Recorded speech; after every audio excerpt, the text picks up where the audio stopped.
We're local and enlightening. You're watching WLAE-TV. Celebrate. Inside New Orleans Sports with Eric Asher is underwritten by Villeries Florist. We deliver the magic of flowers 7 days a week to the North Shore and South Shore in the New Orleans area. Whether it's for birthday parties, baby celebrations, Villeries provides colorful floral displays for all. With a store full of fresh-cut flowers, exotic tropical flowers, orchids, roses, and even fruit baskets, our goal is to make your vision a reality. Villeries Florist, proudly serving Louisiana since 1969. Dave Miette Insurance Agency. Auto, home, flood, business, 504-556-0809. Dave Miette, INSagency.com. C&C Drugs is a family-owned pharmacy that's been serving Southeast Louisiana for over 50 years. Whether you need help taking care of an elderly family member, a growing child, or even a pet, C&C provides patient-centered care for your entire family. C&C Drugs, large enough to serve you, small enough to know you. Locations in Mandeville and Araby.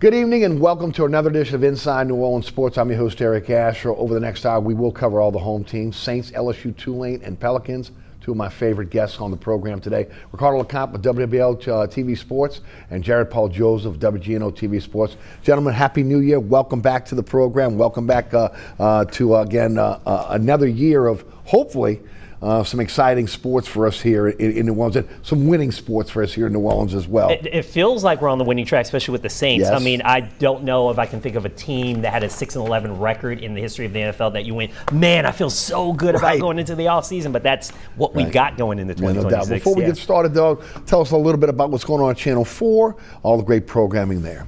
Well, we're kind of done with football, but it doesn't mean that we're done like covering everything. So we're pared down to two shows. We got our first show Sunday nights, 4th Down on 4, 10:35. This weekend, we're going to have a breakdown of the Saints season. So it'll be me, Doug Mouton, Ross Jackson, and Seth Lewis as well. We're going to kind of break down. We'll have our offensive, defensive MVPs, things we liked about this season, things that we need, that the Saints kind of need correcting going into the offseason, needs that need to address. So we'll talk about all of that on 4th Down on 4. And then every Wednesday we have on WWL Plus the Ultimate New Orleans Sports Show.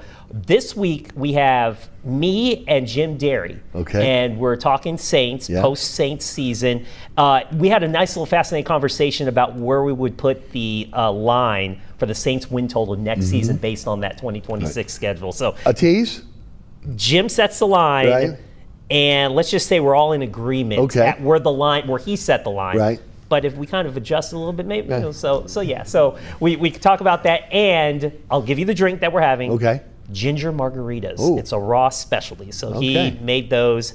They were fantastic. Awesome. So that's ginger margaritas. Ginger margaritas. So Ultimate New Orleans Sports Show streaming every Wednesday on the WWL Plus app. Welcome back to the show, Jared. Tell us a little bit about what's going on over at WGNO TV. Oh, it's always, a great time. We just finished up All-State Sugar Bowl coverage, watching Trinidad Chambliss and company wreck shop against Georgia. Right now, we always have our weekly show, WGNO Sports Zone, where we discuss all things happening in the New Orleans and even a little bit of Baton Rouge, LSU area, discussing especially the prep sports.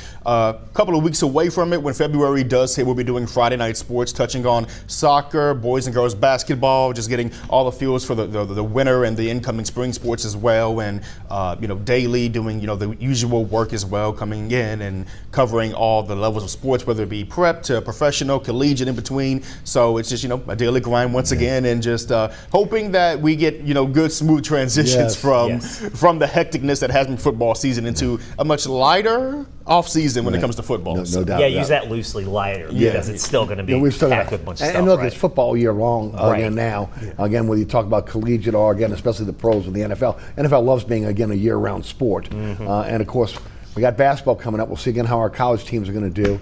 And the Pelicans, well, we'll get into that a little bit later on in the program. But let's, it's amazing as you open up the program today, Ricardo. Last year, winning 5 games, and of course, just the mood of the city, the lack of optimism, pitchforks and going after Mickey Loomis and the organization, not having a head coach. You fast forward again a year, and now just winning one more game at 6-11 now, and really again looks like the whole narrative has changed for the New Orleans Saints.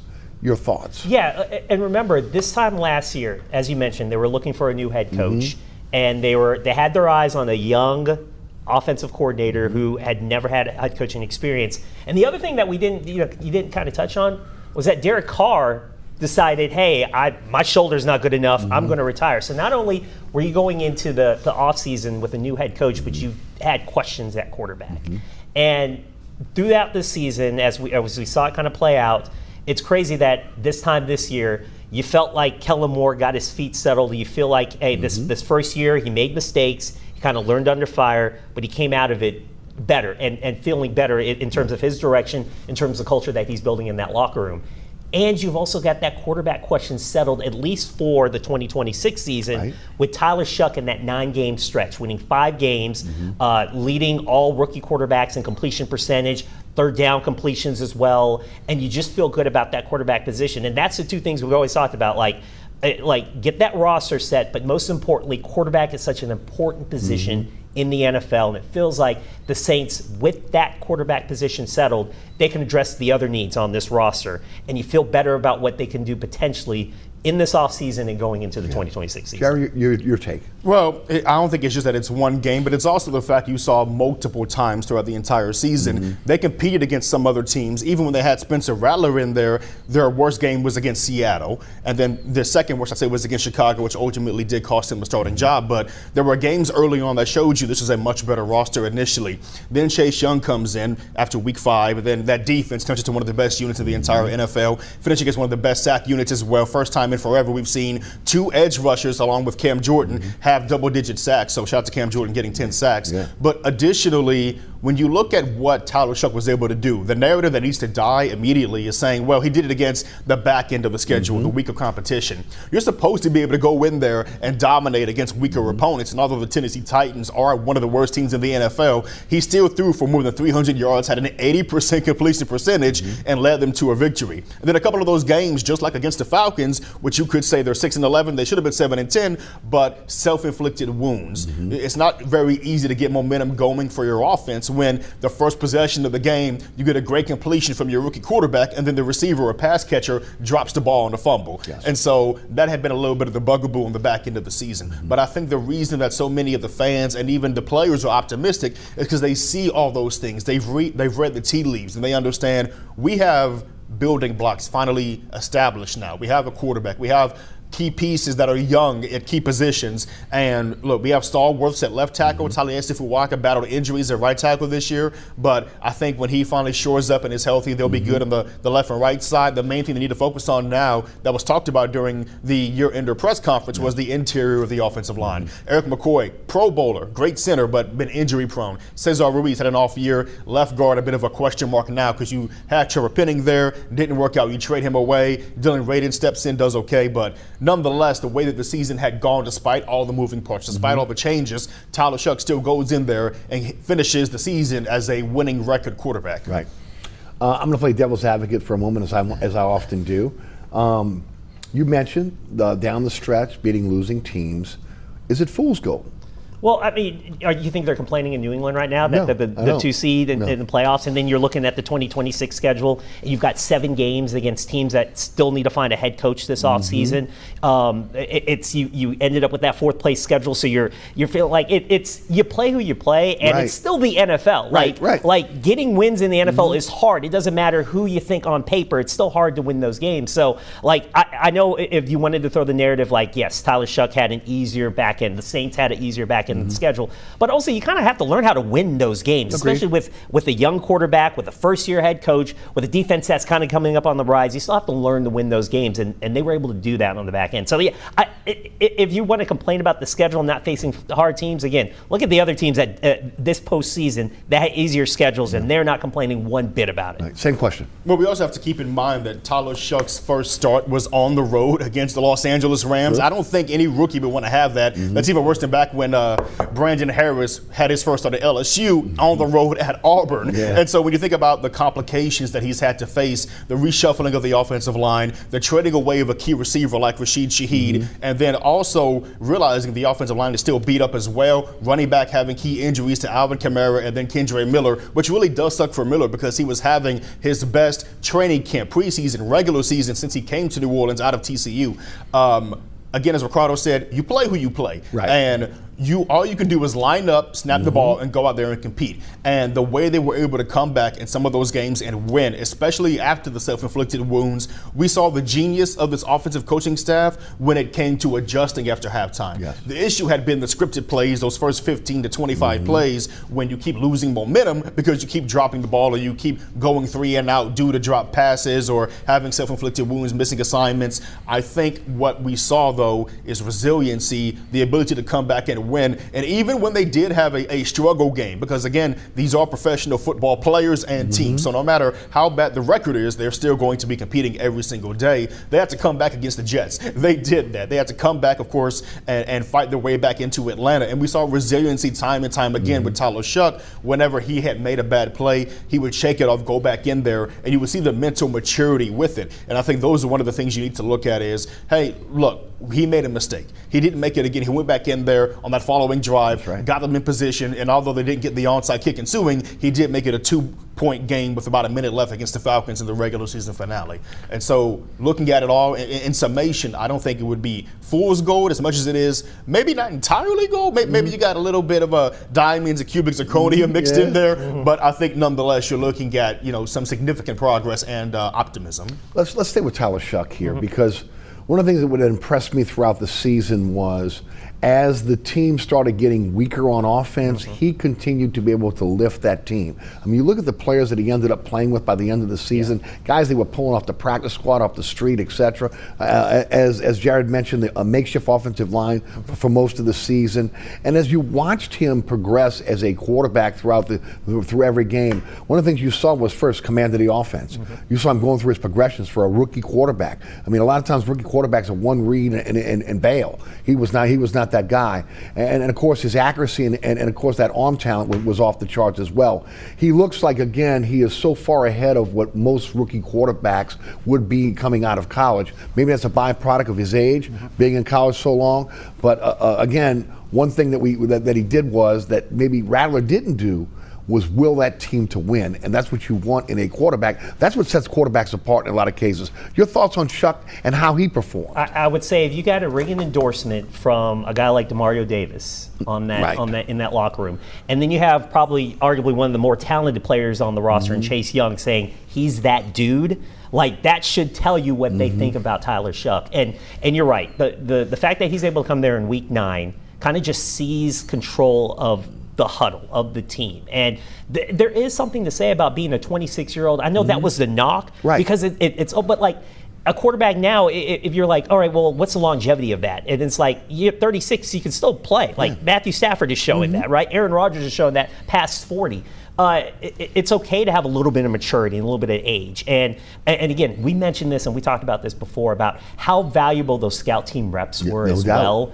And just learning how to play against that first team defense and seeing how to run different types of offenses. When he got in there, it didn't look like he was like a head on a swivel, like this is way too much for me. I'm getting flooded with information. I'm getting flooded by what I'm seeing out there. He was able to kind of, you saw the pocket presence grow in terms of him being able to navigate and maneuver inside the pocket. You're seeing him in these clutch situations, as you were talking about. On the road, Tennessee, they're trailing, and he's able to lead the team back.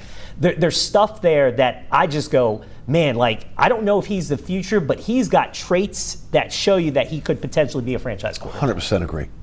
I think when you look at it in all the aspects that Tyler Shuck has right now, the quarterback is supposed to be the president of the organization. Right. And, until recently, the president, you wanted to be fresh blood, fresh air. I think that's another type of show we're going to talk about.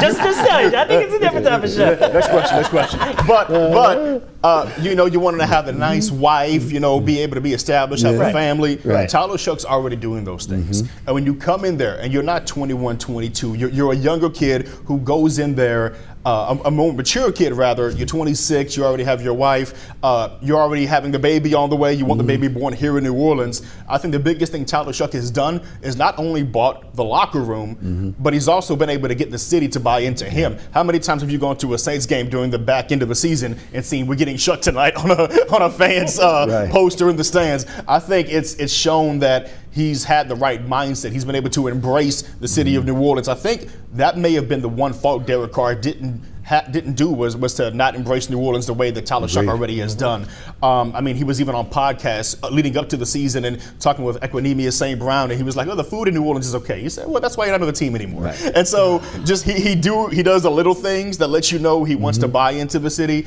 and then of course on the field, just being able to be that commander, that leader. The players talking about that when they play with him, he, as you already said, what Chase Young had said, he's one of them dudes. He doesn't feel like a rookie quarterback. He feels like a guy who's going to go in there and we know we have a shot to win. Yeah. And with Spencer Rattler, his best trait was, until he got taken out, was being able to take care of the football. He lost his job because he had 6 turnovers in 6 quarters between Chicago and that first matchup against Tampa Bay. Tyler Shough so far has shown his ability to stay poised, to elevate, because nobody expects you to be throwing a clutch fourth quarter touchdown pass against Atlanta in the regular season finale to Ronnie Bell.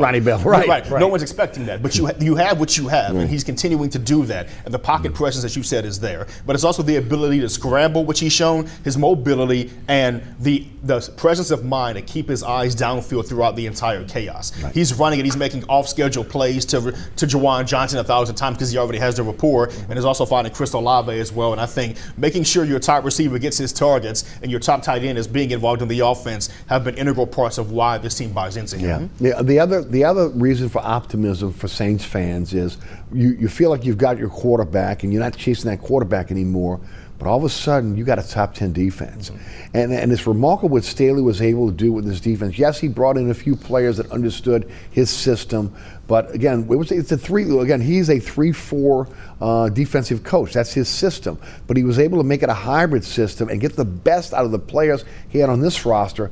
And look, it's been a while since we've seen a defense that ferocious and the ability to be able to stop teams like this team did. Talk about the defense and that a meteoric rise this season. Right, and I think it starts with Chase Young. And after he got over the injury, 12 games, 10 sacks. That's insane. And my comparison to like Chase Young is similar to how Reggie Bush was in Sean Payton's offense when he was here. And it's the fact that not so much like Reggie Bush was a talented guy, but what was his other good trait? Being a decoy, right? Yes. So like all this gravity that comes on to Chase Young when he's out there on the field opens things up for like a Cam Jordan to have 10.5 sacks, to have Carl Granderson to have one of his best games. It just made the defensive line kind of right there at the front start and give them kind of what they needed because everyone's focused on what Chase Young can do. And I think it starts from there. Having a talent like that, there's a reason why he was a number 2 overall pick. Yes. And even in the at the end of the year, he was kind of saying like, I've never been in an organization like this. Like when he was at Washington, he never met the owner. Right. Of course, Daniel Snyder, that's another conversation how bad he was an owner. But being here and just like feeling embraced and feeling like this is a home and feeling like he had to crawl out from a dark space to finally get to where he's at right now. It all starts with Chase Young up on that front, and then that kind of opened up everything else for this entire defense. And as you mentioned, it's a 3-4 defense. So when you go into the offseason and maybe try to address getting a 3-4 style, hybrid, athletic, twitchy athlete on the edge to go after the quarterback, get your kind of secondary in place there, get your linebackers in place, and figure out what's the contingency plan for after Demario Davis if he doesn't happen to come back, which I think he does. But you feel good because you saw the improvement of this defense and knowing that they can be even better moving forward. Yeah. And I think I'm going to go on the opposite end here because you talked about it starts with Chase Young, and I think it ends in the secondary with Quincy Riley and as well with the other rookie that got in there. Yes, being able to see the way that Quincy Riley and that defensive backfield was able to go in there and make plays. Jonas Sanker being able to make plays. Them combining for 3 of the team's top 10, interceptions, and just seeing them continue to make plays and to ascend, especially whenever, they're talking about them in the post-season press conference, we're looking at clips throughout the season and you can see, who's making this great pass breakup? Who's getting this interception? Oh, it's the rookie they drafted. It's the other rookie that they drafted. And knowing that they had the right scouting done. Yes. That was the key thing here is they got the right scouting done to get the right defensive guys in there to fit Staley's system, and they were able to be immediate impact players. Jonas Sanker was supposed to be a special teams guy this year because Tyrann Mathieu retires. You bring in Julian Blackmon, who had played through an injury all of last season and still was able to come out and be productive for the Indianapolis Colts. Comes over to the Saints, has that same injury. Now he's out for the year. Jonas Sanker gets put in there due to injuries. He rises up. We see Kool-Aid McKinstry having a great second season. Yes. We see Quincy Riley going in there due to injuries as well and showing that I'm not just a depth guy either, I'm a playmaker. And knowing that you have those guys on the back end will also strengthen the front 4 and the front 7. And Demario Davis having another great career year, seeing Cam Jordan have 10 sacks for the first time, and who knows how long the way it's felt, especially with what was mismanagement as far as coaching him in a different style, as an interior guy last season. And then even talking about Carl Granderson, the guy had his first interception ever against the Falcons to end the regular season. I think it goes back to the teaching and the freedom Brandon Staley implores in this defense. And the way they've been able to attack it and the way they've been able to flourish under Staley goes back to Kellen Moore knowing that he himself knows offense. He needs somebody who knows defense. And when he got Staley, it was both from familiarity and from the knowledge of knowing that when I get a guy in here who can just focus on the defensive side. Brandon Staley didn't have the best tenure as a head coach with the Chargers, but as a head coach, as a defensive coordinator in Los Angeles in general, that Rams defense was top tier. And now we're seeing that now with the Saints. Critique Kellen Moore and how he performed as a head coach this year. I think he did really well as far as managing the chaos that was going on around him. I mean, a quarterback battle, and then you get into the season and you keep losing close games. You get those first victories, but there's still questions because, again, Spencer Rattler was that guy who could maintain but not really elevate. You're still waiting to see your defense really rise to that Brandon Staley level. And then as it does, you're starting to get a couple of key wins, at least stay competitive. Their worst game from the first half of the season was, of course, that blowout loss in Seattle. And then you get Tyler Shuck in there at midway through that game against Tampa Bay. Then you start to see a little bit of ascension. You start to see some rise. You start to see the defense dominating, but also throughout as we talked about earlier, the self-inflicted wounds or the slow starts on offense, still being able to find a way in the brief half times, because people think half time's like 30 minutes, it's about 15 minutes, 10 minutes when you're in the locker room, to be honest. And so just getting in there, making quick adjustments, going back out there and getting the offense to get back into its rhythm, having shuffling on the offensive line, shuffling at receiver, shuffling at running back as well. The best thing they had when it came to running back when they had Devin Neal in there was knowing that he could be a good pass protector, and that was the struggle for any other running back not named Dalvin Kamara, but they still found a way to get production out of those running backs. And so when you see all of that culminate into maybe some see it as just 6 wins, but it was 6 wins that for some may have thought was impossible. I personally thought they would go 5-12 on the season. This guy was accurate, saying 6-11. 6-11. 6-11. But nonetheless, the way that they were able to get those 6 wins and knowing that they were very close to making it a 7th win in a row and still having their longest win streak since the 2020 season, I think all that culminates into showing that Kellen Moore really did do a great job given an unideal circumstance. Same question. Yeah, I think with the first-year head coach, there were some issues, game management issues, maybe some questionable calls, and being aggressive in certain spots. I'm always big on the try to get points before half, and then especially if you're gonna even the coin toss stuff, you want to receive in the second half, stuff like that. The slow starts he never figured out in the first in this entire season. I mean, the first quarter scoring was one of the worst in the NFL. But I think overall, if we took an overall 30,000 foot view of what he did, I think the fact that he was able to kind of implement the culture that he wants in this locker room, right? All the team building stuff that we didn't know would work in the off season, right? that stuff works when you have the start that you have to the season where it's like, man, most locker rooms would be like, all right, I'm quit, it's out of here. I need to like perform so I can get to that next team. Yes. You didn't have none of that. You had the veterans who kind of were like, I'm still behind what Kellen Moore is doing, and we've got to keep this locker room together. He never lost a locker room the entire year through that tough stretch. And then when he made the right decision of developing Tyler Shuck in terms of he's not ready yet, and then week 9, okay, we can't go any longer. He's ready. Let's throw him in there. And then you kind of saw him in that second half kind of evolve as a play caller. And you saw the offense kind of like you're building one thing that you see one week and you see him building off of that same thing the next week. And you're kind of seeing him like, oh, this is the offensive acumen that people were so attracted to during the last coaching cycle for Kellen Moore and why he was such a hot commodity as a head coach. I thought he got better as the second half. So I'll give him the grace in terms of the first year of like, there's a lot of things you got to learn being a head coach for the first time. But I thought we saw improvement of as we got to the second half of the season. And I thought he did a good job overall. One of the reasons why that locker room was so strong was because of, again, the veteran presence. And now there's some decisions to be able to make on those longtime Saints. Jordan has an $18.76 million dead cap. Davis has a $14.33 million dead cap. Taysom Hill, $13.72 million dead cap. Combined, that's almost $47 million. The question is, Jordan coming off, again, a renaissance year. 10.5 sacks. You talk about Demario Davis, 143 tackles. All right, now Taysom Hill, again, took him a while to come back from that knee injury, and even then didn't seem to be the same player. You got Kamara again, that again is under contract for this year, but it may have to renegotiate that contract. The question I have for you guys is, who comes back? Who can they afford to bring all four back?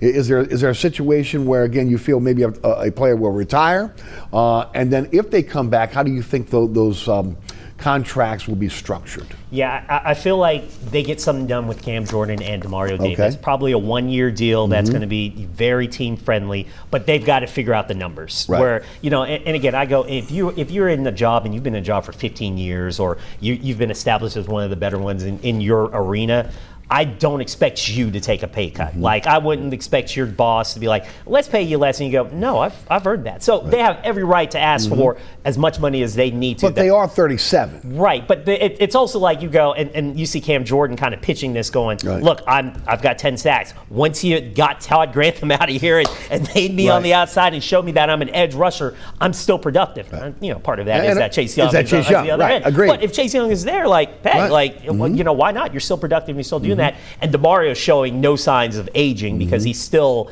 leading the team in tackles. And he's like, I wanted to go for forced fumbles this year and trying to do that. And then the tackle thing just started to happen. It's like you're still, at a point where you can get paid for what you're doing. So I think that gets done. And the one thing I'm kind of questioning is Alontae Taylor too. That's the one where I think he's going to get a lot of interest this offseason. And I don't know if the Saints will fork over that much money. I think somebody's going to overpay him, and I think they lose that piece. I think it's the same thing we saw with C.J. Gardner-Johnson. He plays the inside. He's probably going to want to be, again, paid like an outside corner. There's going to be teams out there that have cap room. They see again how dynamic he is, how many positions he can play, and I think at that point they're going to pay him. I don't know if the Saints can do that unless they franchise him. If they franchise it, it's $20 million. That's a lot. Right. And at least Mickey Loomis doesn't have to do the salary cap gymnastics of past years where he's got to get 105 million under 90 million. Like, it's at a somewhat reasonable thing. So. Especially if you don't have to eat the dead money from Jordan, and also if you get something done, so that's the one where I'm kind of looking at the Alontae Taylor, and then the Taysom Hill. I just have this feeling that he's going to retire. I agree. And you saw that in the when he got the record, the 1,000 yards receiving, passing, and running, and he's on the podium in the post game, and he's basically kind of just reminiscing on like the time he's had in New Orleans and how it just hit him as he was driving to the someone who's talking like that and kind of like in that kind of frame of mind, it's like, I think where that's it. And you can kind of see it in his play where it's like there's some instances where you're like, it isn't the same quite Taysom. And granted, he's coming off that injury, but maybe, when you're that age and you're coming off an injury like that, like, do you want to keep doing this? And I don't know if he wants to continue doing it. Same question in Alontae Taylor as well. Well, when it comes to Alontae Taylor, I do think that if it comes down to outbidding another team or franchise tagging him, I think he's played his last game with the black and gold because you realize he is a talent, he is versatile, but you also do have younger pieces in there as well now who can step in and be good. Kool-Aid McKinstry and, of course, Quincy Riley. And Jonas Sanker, being in the defensive backfield at safety as well helps you out as well with Justin Reed. But I do see that Alante may not be that guy that they would want to pay that much to be a top-tier CB1. When it comes to Taysom and on the offensive side, because you hit on the defense accurately and properly, but on the offensive side, I do think the emotions of it, you heard from Taysom Hill. You saw how they were force-feeding him the ball, and even in post-game, Taysom saying, yeah, Kellen knows what's going on. He understands the situation. Having so many of his family at that game as well. The celebration that he had with the touchdown that got called back, and then having the last passing touchdown to Chris Olave, I think you see just how much it meant to him to have those moments, have those touches, have those opportunities. And then with Alvin Kamara, very much didn't see him after the injury. Right. Didn't see him much around the facility. Maybe you did. I didn't see much of him. Didn't see him much on the sideline. Who knows what that could mean? He was asked earlier in the year what would happen if he would be traded. He's going to go sip pina colada somewhere, which was a hint that I'd be done with the NFL because he wants to play for the Saints. So when you look at it, I think Taysom Hill probably does retire because it may be time for him. The toll that it takes to play the position that he does, which is positionless because he's called a Swiss Army knife, has led to a lot of war of attrition. And it's only natural at this point, coming off of a bad knee injury, to start to lose a little bit of that war. And additionally, when it comes to Kamara, there's a guy named Jeremiah Love going to the NFL draft from Notre Dame. That's my favorite guy in the draft. I want him in black and gold. Right, and you have a top 10 pick. Once again, I don't see a world where if he's available to them, the Saints don't take Jeremiah Love and then make that a 1-2 punch with a young running backs room along with Devin Neal.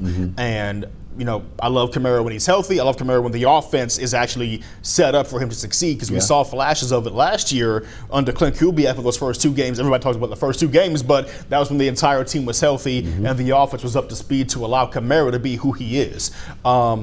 But he also dealt with injuries. His last great catch during the 2024 season, that one-hander on the double pass, that was his last play because he got injured on it. And then we don't see him for several weeks now because of another injury. I think he is also losing the war of attrition. And so I think the defensive guys, Cam Jordan, Demario Davis, get them back on deals that, are more team friendly, but also make sense for them as well because they were very productive this season. And you can try to make the argument, which I think is valid about Chase Young, but you still have Carl Granderson in that edge rushing room as well. And so I think all 3 of them benefit from one another's presence. But Demario Davis doing his thing as well. The offensive side, though, I think those are 2 guys who I do not see coming back in the black and gold the way things are going right now. We're going to take a break. When we come back, we'll get into LSU, Tulane, and the Pelicans. Jared Paul Joseph, WGNO-TV Sports. Ricardo LeCompte, WLAE-TV Sports. I'm your host, Eric Asher. We'll hear from our underwriters. We'll be right back.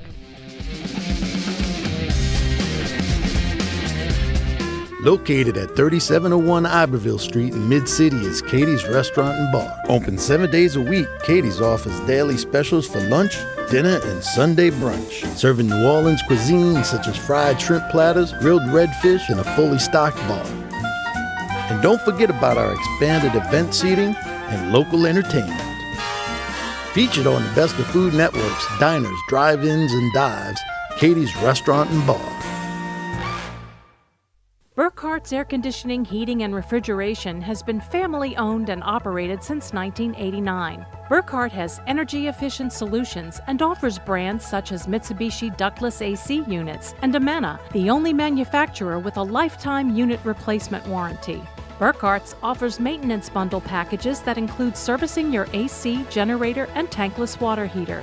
For more information on the services Burkhart's provides, visit acpromise.com. Burkhart's Air Conditioning, Heating, and Refrigeration, providing comfort for life. Welcome back to Inside New Orleans Sports. Jared Paul Joseph and Ricardo LeCompte are our guests. Guys, let's talk a little about LSU.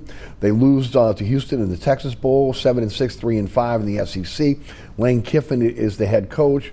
Part of their coaching staff is still at Ole Miss, as Ole Miss is moved on to the quarterfinals of the CFP. There were 2 coaches that came back, a wide receiver coach and a tight end coach this week. Obviously, with the portal open, they probably needed those guys back. With that said, it's a whole new ball game with Lane Kiffin now involved. First of all, It is fast and furious in terms of the transfer portal, so we're not going to go through a bunch of players because it is moving too fast. But so far, based on what you've seen, how do you think he's done? Fair enough. I think he's done okay, but the big thing is you got to find your quarterback. Right. You've got to find the quarterback. And, of course, Sam Levitt, they're sitting courtside at the game, right. and it's like, yeah, that's what every guy's like, that's the guy that you got to have. So we'll see if that ends up materializing. But I think with that with the whole group, it starts with your quarterback. I like some of the pieces, some of the wide receivers, some of the defensive guys that they've got. The wide receivers are very really good. I mean, Trey Wills, like there's some really good guys. But it starts with you still need a quarterback to run Lane's offense. Right. And I don't know if part of that is, like Charlie Weiss is still, calling plays for Ole Miss, trying to win a national championship. They got to play the semifinal game and win that. And if that's another week, if they advance to the championship, how much you don't have them on campus. But watching, I think it is just fascinating watching these coaches trying to balance two things, right? You've got these Ole Miss coaches trying to, win 2 games with this group that they feel like it's special enough to win a national championship. And at the same token, like at night, you switch the Ole Miss hat out, you get the LSU hat on, and you're like, hey, come to Baton Rouge. It is an experience. It's like, man, that is some double duty that you're pulling. And I think just overall, fixing this calendar. It's crazy how the coaches wanted this, right? The coaches wanted this transfer portal, this one-time transfer portal. Right. They wanted their guys in before spring, and now it's kind of like, oh, I see the mess that could be created because your really good coaches and your really good players won't be available until after the playoffs. So go to that NFL model. Move that move signing day back to February. Move that portal like around May or June, and to have the OTA mini camp type way to get your players ready for the season instead of having them in the spring ball. But I think we're going to see yet another change in the calendar based on what we've seen this season. I would agree, and maybe again moving those championship games a little bit earlier, right? December's pretty much a lost month, right? And there's room there as well. And I know conferences don't want to give up that conference championship game because they make a lot of money off of that. But reduce it to 11 games. Go to 11 games, move it up a week, and then start the playoff. And then this is also leading into the fact that we may see 16 games, 16-team playoff. Like that's where this kind of schedule can kind of line up and make it work that way. But we've got a lot of changes coming. Right. I'll say it with the calendar, then I'll get to Lane Kiffin. I think with the calendar, the coaches were right to want just one window because if you were talking a lot with Kirby Smart, Kirby Smart's biggest thing was I need to know who's on my roster in the fall because of the second transfer portal window. It just doesn't really add up because I don't blame Lane Kiffin for wanting to take a job. I blame the situation of I want this job. But the only way I can take this job is now because if I wait, they have to fill it with somebody else because the transfer portal window, because of the early signing day. So I think you take away one of those open dates and if you want to keep it at 12, keep it at 12, take away the open date, or as you said, move it to 11 games, push everything up so that way we can get to the championship games for the conferences. We can get to the CFP much earlier, especially if it continues to expand in this particular manner. When it comes to Lane Kiffin, I think it's the obvious here is no one expected Ole Miss to get past Georgia. I think everybody expected them to beat Tulane. Sorry, Green Bay fans. Everybody expected them to beat Tulane. I love y'all though. But Point Spread told you that they weren't going to. But I was there the first time in Oxford, so I saw Trinidad, firsthand. Additionally, when they beat Georgia, which should have been, a known possibility because during the regular season, even though the offensive statistical numbers weren't the best, they only lost by 8 points. So that was a competitive game nonetheless. And as you saw that game continuing to happen, you knew things were going to transpire that were not going to be favorable to Lane Kiffin and the staff. So now they do have to wear those two hats. And I think the CFP semifinal game against Miami may be the first time we see some of that effect because of Charlie Weiss Jr. and company having to go back and forth from Oxford to LSU, trying to sell guys to come to the Red Stick while still trying to get guys to stay in Oxford to finish up this season. But we've also already seen some of the effect of the new staff guys. I won't believe and sit here and think that Frank Wilson isn't over at Ole Miss right now, and the reason that if Trinidad gets his 6th year, he'll stay there, and the reason that Keywan Lacey is staying is not because Frank Wilson is already there and doing some work. The transfer portal class has been really good, really electric as far as the receivers go. We haven't talked about many of them, but Jackson Harris, the receiver out of Hawaii, the guy had 5 touchdowns that were at least 68 yards. alone. So 68, 70, 71, 74, 75. He was that explosive for them this year. And his last game, I believe he had 4 for 159 and a 75-yard touchdown. He's just that kind of an explosive guy, and you need that for this offense, especially because you lacked that.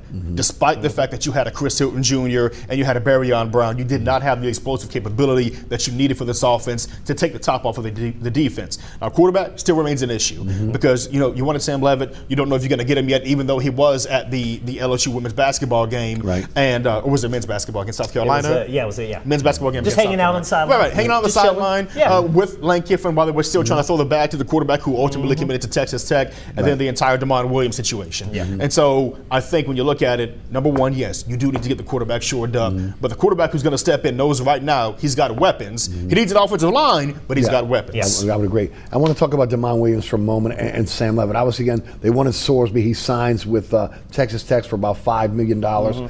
Again, Levitt came to Baton Rouge. Everybody thought he was the guy. There's been some rumors out there that the medical staff was worried about his Liz Frank injury. And then here comes DeMond Williams, who had signed a contract with Washington, but now again has obviously ties to Lane Kiffin. And there's a lot of talk that again that he is LSU bound. Now there's some saying that he can't leave Washington. They're independent contractors. They can do whatever they want at this point.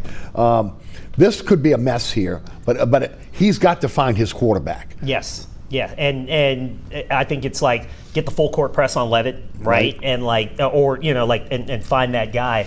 Back to the whole DeMond Williams situation. It's fascinating where it's like, yeah, they're independent contractors, and really, how can you put in a contract hey, you can't enter the transfer, you can do whatever, and and this is again, we talk about the calendar. We also talk about the organization right now of NIL and that whole situation. And basically, it's like, okay, we need somebody to kind of oversee this, and I think it needs to get to a point now where, and I'm sorry for the group of 5 teams, but you need about your 40 or so legitimate college football programs that are at this level where they're making millions of dollars, and you need to collectively agree them, have a CBA, have somebody oversee all of that, and then pay it this way. Because it is kind of crazy where you're like, man, I can go 5 different schools and 5 different stops. No one's stopping you. You can do that. But it's like you can't even have that freedom in the NFL. I think we need to kind of get over the guise of going, yes, this is still it's tied to college, it's still academics, it's still they're minor league football players. That's what it is. They're semi-pro players. Pay them like it, organize it like it, so we don't have these issues that it's just. It's hard for me when I'm seeing T.G. Fenley wants to come back for another year, right? 20th year. I'm just man, A, how much more eligibility you got, and then B, it's I can't keep track with all the teams that you've gone to. It's crazy. I have to learn a new roster every year, and I know that's just a complaint of us covering it, but it is kind of saying the state of for the fans too, right? I'll ask this question: where did you go to college? Where'd you go to college? University of New Orleans. Okay, where'd you go to college? LSU. See how easily you answered that? I went to Florida State. Right. If you ask one of these kids now, they're like, where'd you go to college? Yes, Tyler Shuck. He's like, well, Texas Tech, Oregon, it's which year? Which one do I like? Yeah, and that's kind of where the state of college football is, where you're also kind of feeling man, I kind of want to have a connection with some of these players, and I want them to stay, and unfortunately we don't have that. Right. But I do think that when you look at the current process of NIL and player mobility, the entire DeMond Williams thing points to another moment of hypocrisy because coaches leaving at any given moment despite the fact that they have buyouts in their contracts. So now you have a kid who gets on an NIL deal and then you say, oh, well, you can't enter the transfer portal. In what world do you think that the fact that we're in this entire landscape because there was an unfair imbalance of having these guys stay as amateur athletes and then having $1 billion corporation benefit off of that, and then the walls go open and the floodgates open, and next thing you know, everything's going into chaos. What makes you think you can now rein that in on DeMond Williams? And Washington knows that because even though they're trying to do this entire lawsuit, they're still bringing in guys just for quarterback recruits because they know inevitably they're going to lose them. And the same thing happens with Sam Levitt as well, trying to get the full court press, trying to make sure that you get a quarterback. They need 2 because there's no scholarship quarterbacks on their roster now. So when you look at that entire landscape, I just think that it's another level of just shambles. And look, no one's talking about TJ Finley going to his 5,000th team, but everybody wants to get up in arms about Chambliss trying to get a 6th year. Right, no doubt. All right, guys, let's switch to Tulane. Again, made it to the college football playoff, incredible year for them. But now the pages turn. It is the Will Hall era. Your thoughts? Yeah, and the Will Hall era that's kind of started. I hope that the Southern Miss experience makes him a better coach here at Tulane, and I think it will. Again, it's also like, what do you got in the transfer portal? What do you have? I really like the Jalen Lucas pickup. Like, I think that is a dynamic guy. He couldn't really find his footing at Florida State, and I've watched a lot of him at Florida State, being a Florida State grad. But getting those speed, kind of getting those playmakers. Will Hall is known for his offenses, right? So like, get those explosive guys, and again, I think the best way to handle this, and just watching what Willie Fritz did, watching what John Summerall did, was basically be the CEO.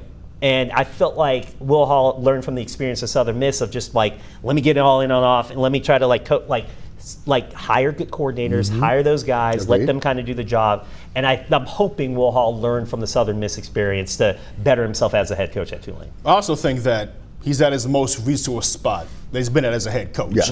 But no matter where he's been at, he's never been at a place like Tulane that has the resources, and right now has that borderline power forward draw. Now, obviously, he has to show he can continue the momentum, but I believe a guy who is offensively skilled in calling plays like a Will Hall will be able to take one of their new quarterbacks, Zion Chris Madison prep grad, bring him in there, and then see what he can do for them. Maybe he's the top quarterback for them, maybe not, but I think that his experience over at Southern Miss, he did have some success early on. He was one of the only teams that beat Tulane during that year when they went on to win the Cotton Bowl. That was the biggest win they had that season. Because, it was kind of, it fell off after that. But yeah. 1,000%. But he beat that Tulane team. He also had given Southern Miss their first bowl game victory in about a decade. And so you look at it and you realize that maybe you go to a spot and it doesn't work out. And that happens with anybody in any profession. And so a fresh start, coming over to Tulane, having that year to just be the passing game coordinator, be a wide receivers coach, and just help them out along the way as well. I think that just having that beat just to relax and to settle in and then take over that program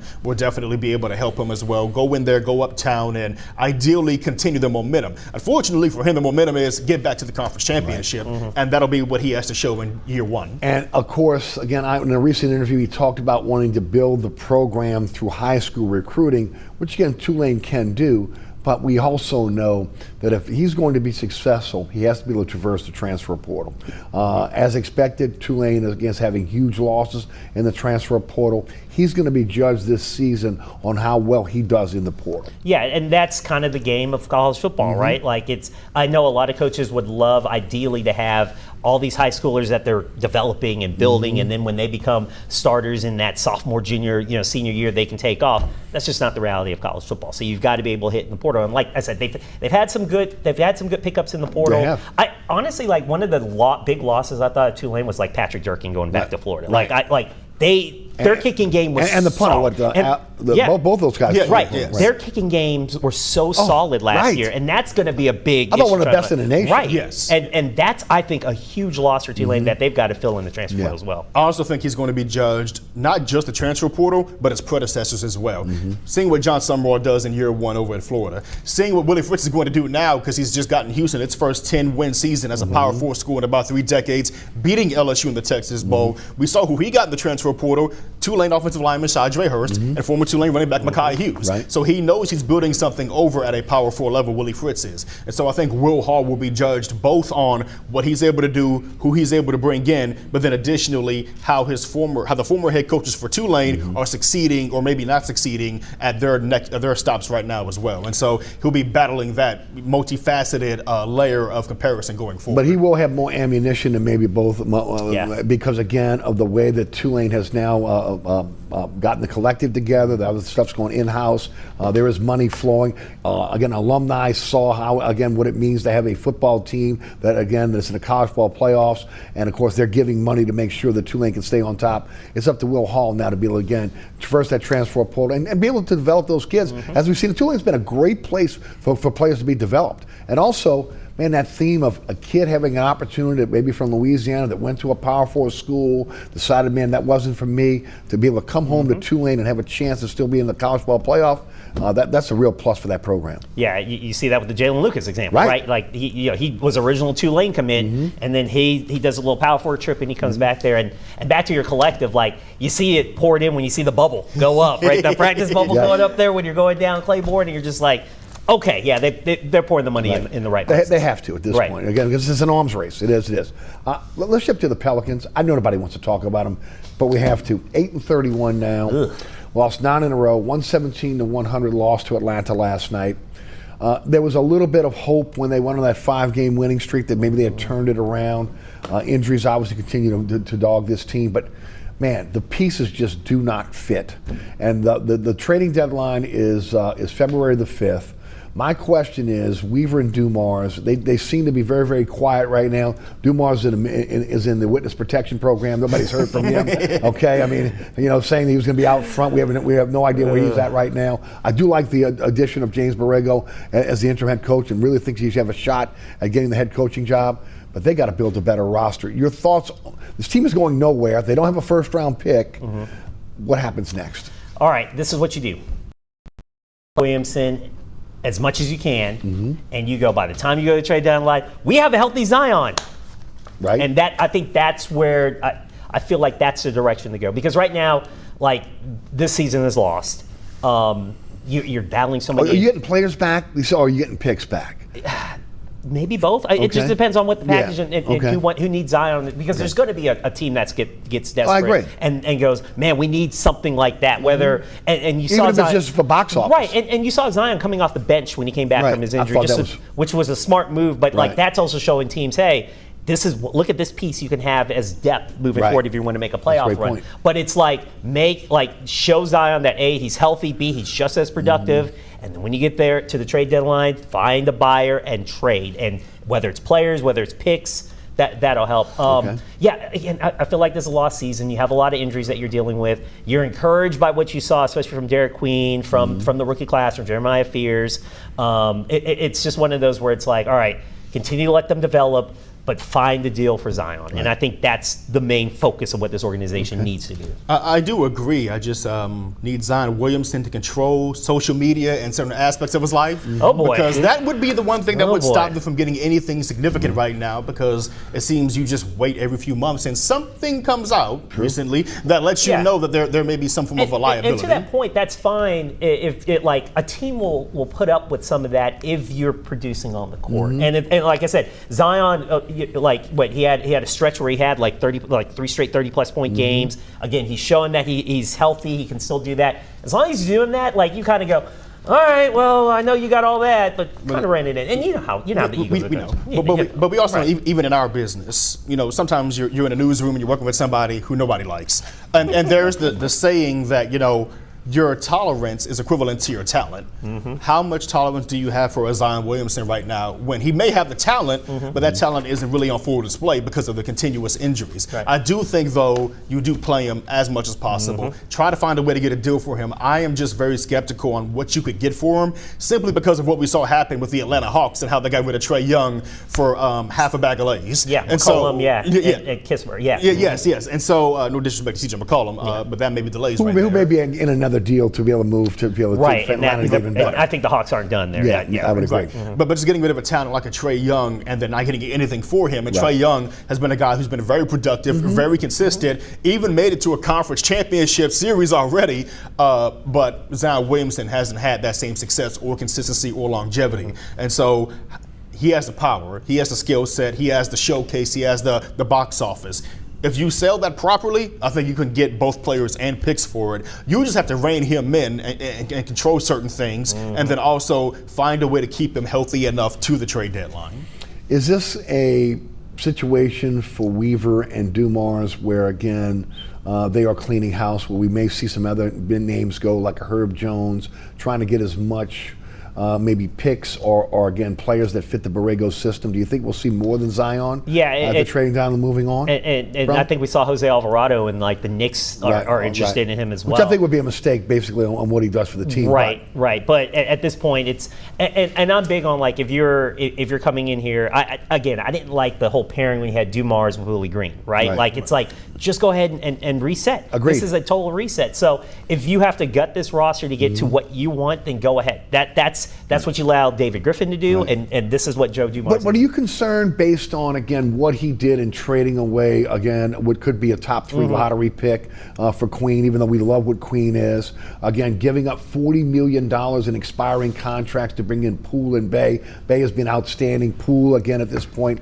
looks like, again, he's not a fit here. I mean, again, they have not been, again, on point on a lot of the deals that they made early in the process for the Pelicans. Yeah, it feels like they're just kind of patching holes versus going, let's just tear down the wall and build a new wall, right? Like and with some of those moves, it's kind of like, all right, well, I like some of these pieces here. I don't, and it's like, it feels like it's almost like a feeling out process this first year for Dumars in terms of like what I can do, what should I have? Like the Zion experiment probably doesn't work. Maybe I need to move on with a Herb.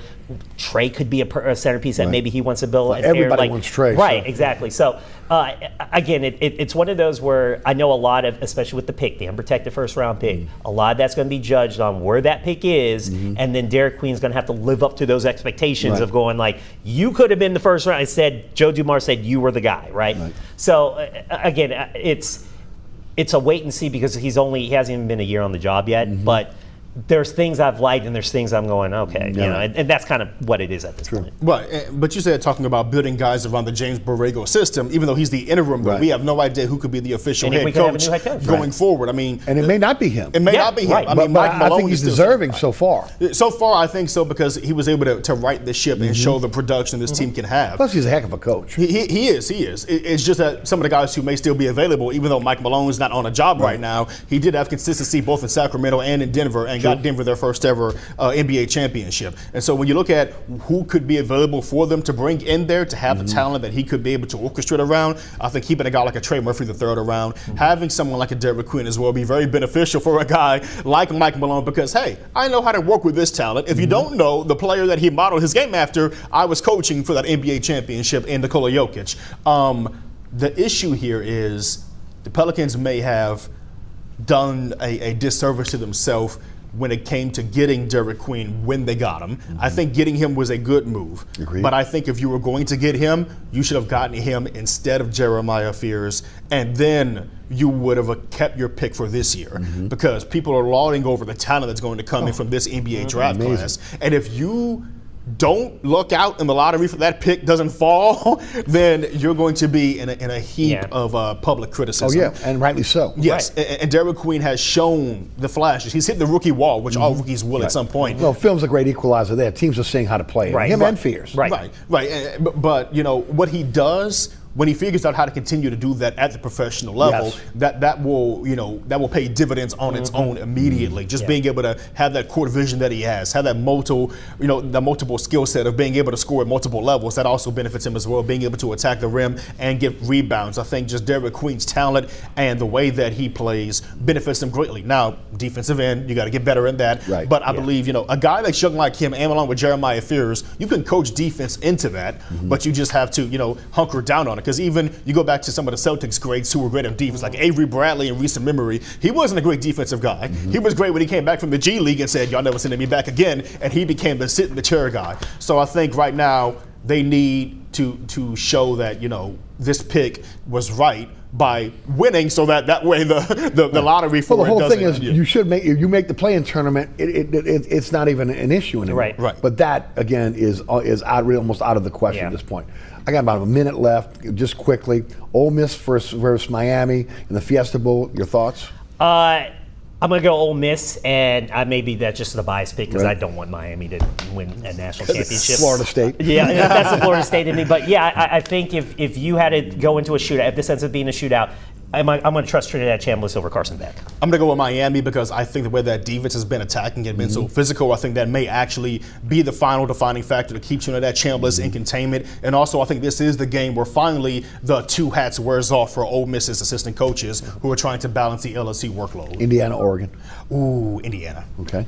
Indiana is a hoss. Kurt Signetti, it's incredible, like, huh? They have a bunch of NFL players, and honestly, like I think that point spread in the Rose Bowl when they played Alabama, if you switch the helmets, it would have been like, oh yeah, this is what I expect. No, Indiana is a hoss, and that first game was good, but Indiana went to Eugene, won earlier in the year. I think they win the second time. Do they win it all? I'm going to go with Indiana. I think so. It's amazing you're saying that, right? It's not Bobby Knight in the basketball. Indiana football. I agree. I think they win. Google me. No doubt.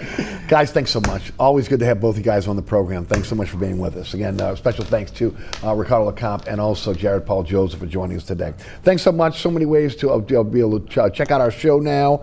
Again, there's a QR code on your screen that will take you to the WLAE-TV YouTube page. Also to my website, ericasher.com. Between WLAE-TV, WLAE-TV2, Pelican Sports Television. So many ways to catch the program. Set your DVR. You'll never miss the show. You catch me on the radio, 106.7 The Ticket. It's 4 to 6 weekdays. You can listen live at ericasher.com. We have a app, 106.7 The Ticket app. Also, 106.7 The Ticket has a website where you can listen live there as well. I want to thank the underwriters who make our show possible. Please continue to support our underwriters while this show continues. And, of course, the folks here at WLAE-TV who produce our program. Ron Yeager, Jim Dotson, Alex Chacon, and the best director on the planet, William Hill. For Jared and Ricardo, I'm Eric. Thanks so much for tuning in. We'll see you next week for another edition of Inside New Orleans Sports. Thanks for watching.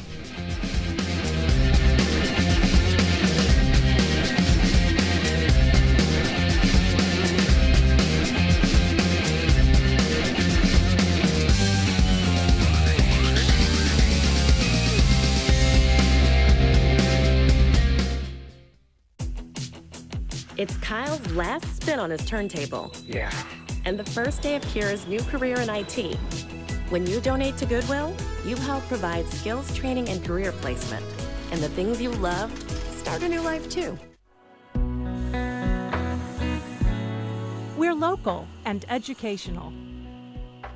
You're watching WLAE-TV, celebrating 40 years of New Orleans public television.